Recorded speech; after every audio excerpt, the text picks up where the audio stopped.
Come and listen to my story about a man named Jed. A poor mountaineer barely kept his family fed. And then one day he was shooting at some food, and up through the ground come a bubbling crude oil, that is, black gold, Texas tea. Well, the first thing you know, old Jed's a millionaire. The kinfolks said, Jed, move away from there. Said, California is the place you ought to be. So they loaded up the truck and they moved to Beverly Hills, that is, swimming pools, movie stars. The Beverly Hillbillies.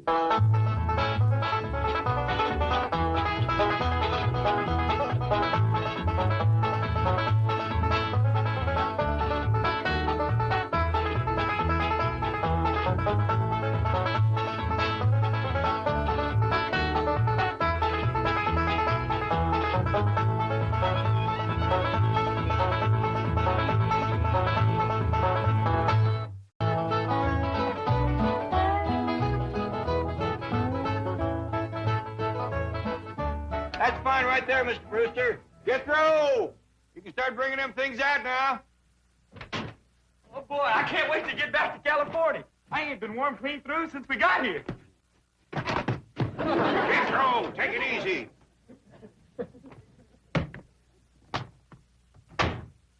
We've been sleeping on a hard floor. It'd be awful nice to get in the warm bed for a change. I'll take it, Jethro. Jethro, I said take it easy. Granny ready? Yeah, she's just putting on her gaiters. I'll bring it right out. Well, I hope you'll come visit us in California. We'd be mighty glad to see you, especially Pearl. Her and Jethrine's coming to stay with us. Big overgrown. Let me get my shoe on, you big overgrown moose. You can put it on in the car, Granny. We's in a hurry. Can't leave until somebody finds Ellie Mae. Where is she? She took to the woods early this morning with those two timber wolves that she's let sleep under her bait. Yeah, I'll find her. By doggy, it's a good thing we're leaving. One more night and she'd be baying at the moon. Ellie Mae, Over here, Pa. you got them wolves with you? Oh, they won't pester you none. That no-biting promise goes for my pa, too. Hello there, Maggie. Ellie, honey. Mr. Brewster's waiting, and we got to pick up Pearl and Jethrine and drive clean to the airport. Ain't Pearl and Mr. Brewster getting married? Well, no, not yet. Maybe never. But Pearl's satisfied. Everybody in town seen him propose to her. Now she can leave town with her chin up and her head thrown back, proud and happy. I'll bet you Cousin Jethrine ain't happy. She says she ain't going to California and leave her sweetie Jezbo to Pew. She's powerful in love with that little feller. Yeah, I reckon Jethrine will do pretty much what her ma tells her to. Pearl's a mighty strong-willed woman.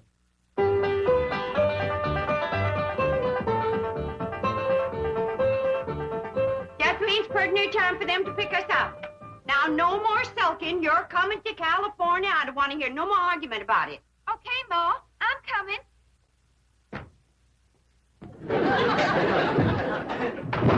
What in the world have you got there?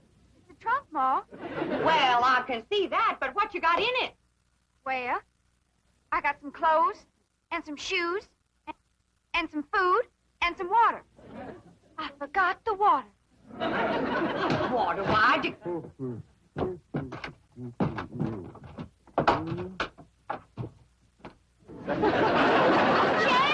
to Pew! Oh. Miss Bodine, that daughter of yours is a mighty strong-willed girl. Did she put you in later? I think so. I told her I couldn't go to California with her. And that's the last thing I remember. Oh, don't let him get away. Jethrine, you put him down. This minute. What's the matter with you? Why, that poor boy could suffocate in that trunk without no air.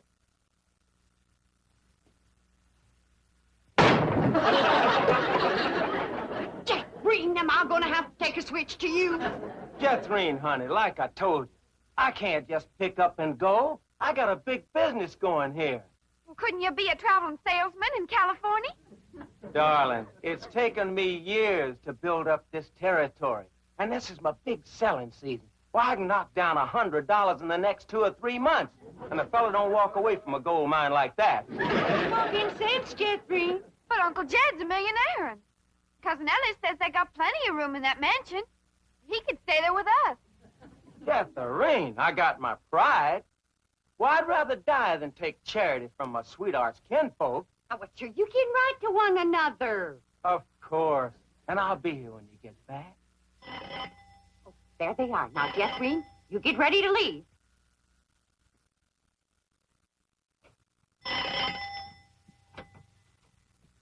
Oh, Mr. Brewster, I thought it was my boy Jethro. Cousin Jed come to pick up the suitcase. Well, no, I asked him to let me come for them. This may be my last chance to see you alone for a moment. Alone? You? Me? Us? Well, why would you... Well, first, I want to thank you for publicly breaking our engagement after I lost my head, as I did last night. Oh, shucks. I didn't mean it when I said yes. It was just nerves and excitement of the moment. Well, you were very sweet about it. Yeah, well, but now that my head is clear and I'm thinking straight, well, I realized I couldn't get married right now. Some man would lose a wonderful wife. My goodness, I got family obligations, you know. Why, Cousin Jed's been after me 3 or 4 months to come to Beverly Hills and get that wild daughter of his proper dressed and acting like a lady. I'm going to miss you, Mrs. Bodine. Yes, well, he's in desperate need of me. I don't know what come over me last evening, but now that I had a good night's sleep and my morning coffee, got my wits together, well, I could just laugh at myself for even considering marriage. Mrs. Bodine, I just want to say that I think you're a splendid woman, and I'm sure our paths will cross again. And, well, I'd consider it a great honor if you'd allow me to kiss you goodbye. Kiss me? Well, I hardly think there'd be anything wrong with that. Hey, Miss Brewster, is that a new hat, ain't Pearl? Oh, Ellie Mae, look, Jeffrey's in there saying goodbye to her sweetie, Jasbo Depew. So why don't you go in and say goodbye to him, too? Huh? All right. I ain't never met him. Catherine, you're just going to have to get it through your head. I cannot go to California, and that's that. Howdy. Well, hi, Cousin Ellie. This here's my sweetie, Jasbo Depew.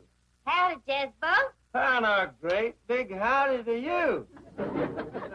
This girl is the cousin you've been telling me about? Yeah, Jasbo. She's the one we'll be staying with in California. Well, poke me another air hole, baby, and let's go.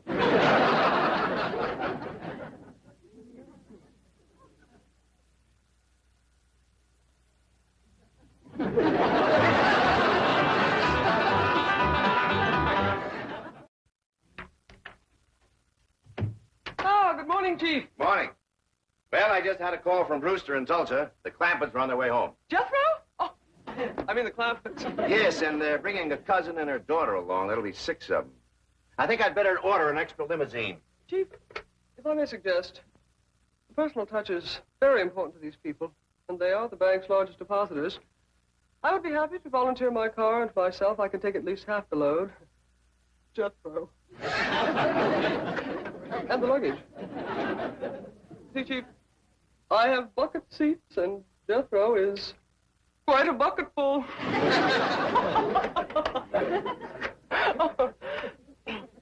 How's about 3 apiece, Chief? Fine. We'll be ready to leave for the airport about noon.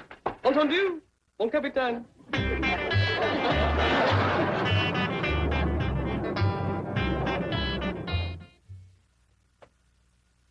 Time to leave for the airport, Miss Hathaway. Right.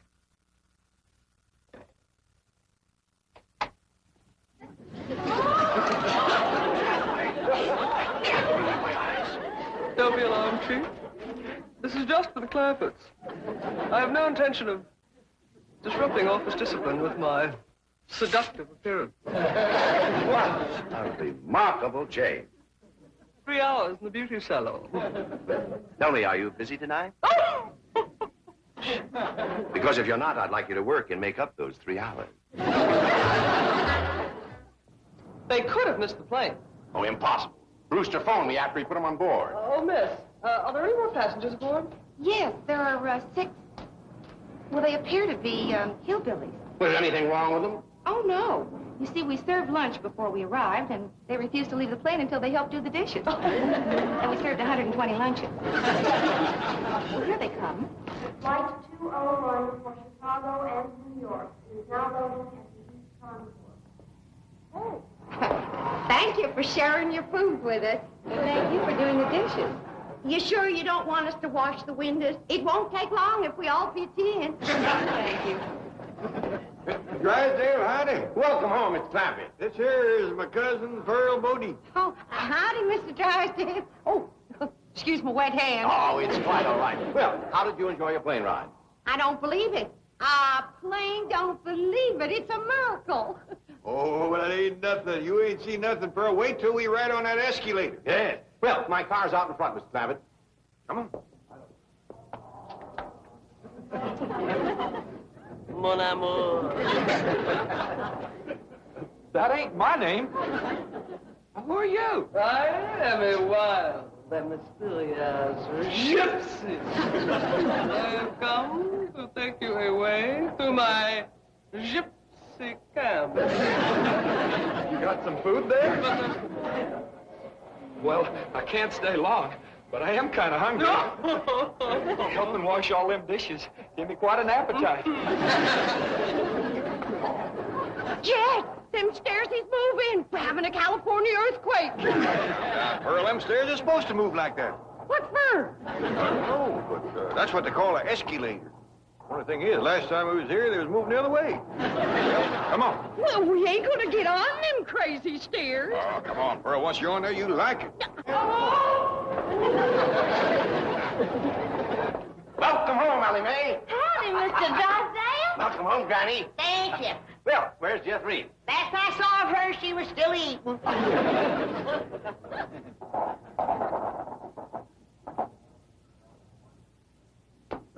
now, that wasn't bad, was it? No, it was fun. Let's go up and ride down again. Oh, no, Pearl. It's fun, all right, but it just ain't worth fighting your way back upstream.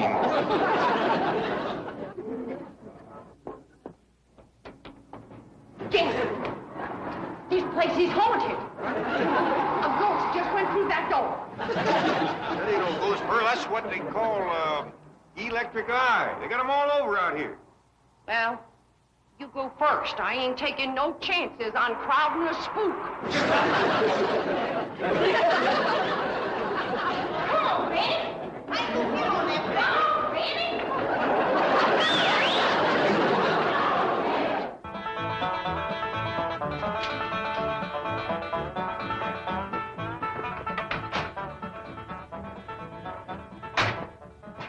I'll go with Martin and take the luggage around to the service entrance. I can't believe it. I've seen pictures, but I just can't believe it. It ain't real. It's real, Ma. Jeffrey, don't you knock no holes in your Uncle Jed's mansion. Ah, she can't hurt it, Pearl. Wait till you see inside, Pearl. It's the biggest bunch of indoors you ever did see.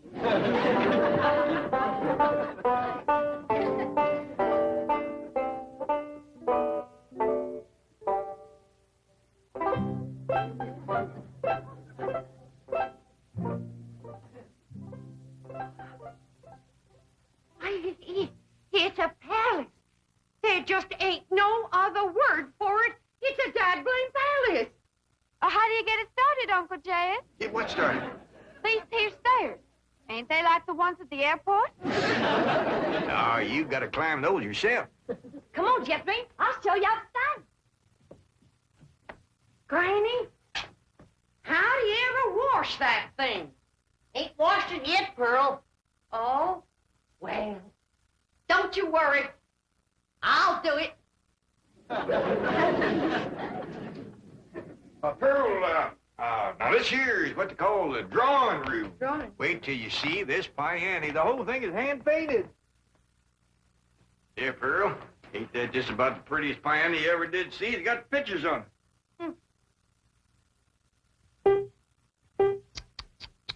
Look at the dust. Granny, did you run up them curtains? No, they was here when we came. Well, as soon as we get settled, I'll run up some new ones. Them windows ain't been washed in weeks. Well, Pearl, you know, it's a mighty big house. It takes a miracle woman to get it all done. Looks like I've come just in time, huh? Where's the kitchen, Jack? I'll show you. 32 rooms in this house, and something tells me it ain't gonna be big enough. What do you think? Well, I think I should have brought my coal oil stove. For your information, Miss Pearl, we got gas. Well, I don't wonder. Nothing but uncooked food. Your pump is stuck tight. It ain't been used so long. Pearl. You know, Granny, we got a lot of work to do to get this kitchen in shape. Granny, did you tell Pearl this is the kitchen? I ain't been able to tell Pearl nothing. She won't quit flapping her trap long enough. Pearl, come on. This here is the kitchen. That there is what they call a pantry. My stars and God. What? A person could feed an army in here. Well, the way those two young'uns of yours eat, that's just what you'll have to do. Pearl, look at this stove here. All you have to do to get fire is turn one of them little things right here without lighting no matches nor nothing. Now, look at here. This here lights this in here. This one lights this one. And this one lights this in here. And this one lights this one. What do you think of that, Pearl? I declare, I'm just speechless. That'll be the day. Look at this ice box here. Just take a look. You ever seen anything like that before? Look at that. Well, I don't like to mention it, Jed, but somebody left the light a-burning in there. I reckon some people just don't care how they waste other people's money. The light comes on when you open the door. You don't say. He pert near didn't with you pounding your gums. Hey, Pearl, Jeffrey wants to know where's the suitcases, especially the big one with the sandwiches in it. But Jethro said he'd bring in the suitcases. Jethro. What happened to my boy? Where's Jethro? Well, the last time I seen him, a dark-haired gypsy woman was taking him away. A gypsy's got him. My baby's been carried off by the gypsy. Don't worry, Pearl. One meal and they'll carry him right back. He might have a little bit mixed up. Besides, Jethro is big enough to take care of himself. Yeah, Mama's in here. Come on in. My baby, where you been? With the gypsy woman? We stopped to get something to eat. I told you one meal and they'd bring him back. You gypsy kidnapper. I'm gonna snatch you both. Out of the way. What you doing being a gypsy? Just a little harmless fun, Mr. Clampett. When Jethro failed to recognize me, I couldn't resist continuing the masquerade. Ma, this here's Miss Hathaway, Mr. Drysdale's secretary. I'm happy to know you, Mrs. Bogey. I have brought your son back safe and sound. Well, thank you. Is your hair back? How about staying for supper, Miss Hathaway? Oh, I wouldn't want to be any trouble. Well, I figured with company at the table, there wouldn't be so much trouble. Well, you taste Granny's sweet potato pie. Ain't nobody can make sweet potato pie like my ma. Now, they is both very fine, extra good cooks, but Pearl not knowing her way around the kitchen, I reckon. Oh, well, don't you worry none about that, Jed. I'll have this kitchen put in order in no time. It ain't out of order. Ellie, you get rid of the ants. I'll start the cooking. What aunt? Start with your Aunt Pearl. Well, I like that. I'll bet you won't like what I'm going to say next. Girls, I got an idea. Now, Pearl, you know there ain't nothing more soothing and appetizing than a mess of piano playing and sweet singing before supper. But I figure a body can't be doing that and cooking at the same time. No, I don't think they hardly could, Jed. Right. Now, somebody will get Mr. Drysdale. We'll all sit around while supper's cooking and listen to the kind of music that has made the name of Bodine famous from Oxford to Eureka Spring.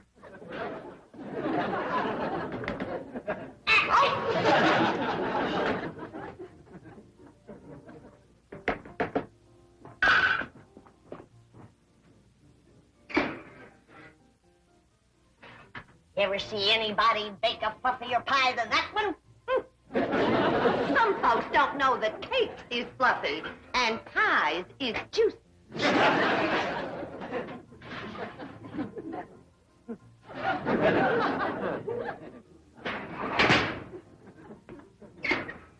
Itself. You did that on purpose, Pearl Modine.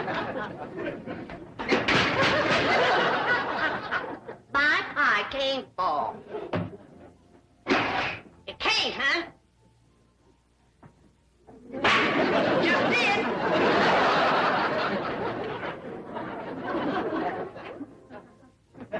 Granny! Pearl, I ain't never heard you play the piano any prettier than you're playing that right. You ain't playing the piano. You betcha I ain't.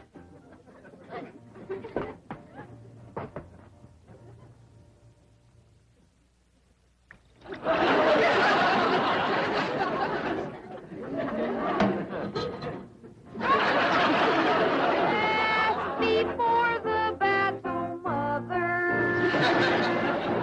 I am thinking most of you. Just before the battle,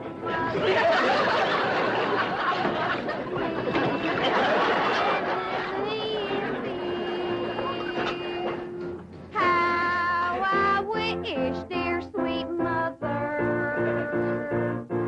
you were here beside me. I feel the same way, Justine. Mr. Drysdale, if I got enough money to take everybody out to a nice eating place... Mr. Clampett, with your money, you can buy the finest restaurant in Beverly Hills. Before the battle's over, that's just what I might have to do. Come on, everybody.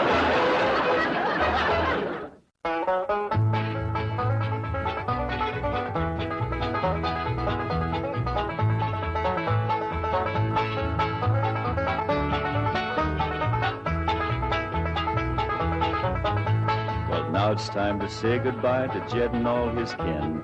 They would like to thank you folks for kindly dropping in.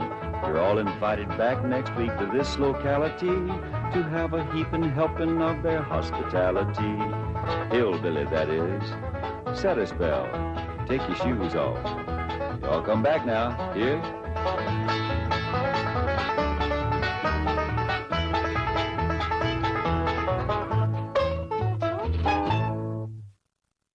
This has been a Filmways presentation.